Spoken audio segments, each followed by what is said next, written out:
আসসালামু আলাইকুম। আশা করি সবাই ভালো আছেন। আমিও খুব ভালো আছি। আমি আইয়ুব খান। এই হলো আমার চাষকৃত আমেরিকান 5G গুয়াতেমালা হাইব্রিড ঘাস। দেখেন 100% জার্মিনেশন। এই যে ঝোপ হয়ে আসছে।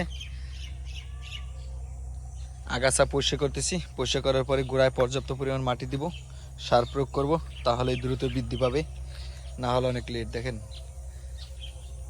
আগাছা পরিষ্কার করতে এত কষ্ট হইতেছে বলার বাইরে। যত গোড়ায় মাটি দিতে পারবো এখন দিনকে দিন ততই শাখা প্রশাখা বৃদ্ধি পাবে। এই যে মাটি না থাকার কারণে শাখা বের হয় নাই, দুইটাই বের হয়েছে। আর এদিকে তো দেখাই যায় না চারা হয়েছে কিনা, কারণ আগাছা হয়েছে প্রচুর। তারপরও দেখা যাচ্ছে খুব ভালো। এই ঘাসগুলো আমি লাগাইছি আপনার কাটিং ডেলিভারি দেওয়ার পরে যে চারাগুলো থাকে সেগুলোই এখানে চাষ করছি।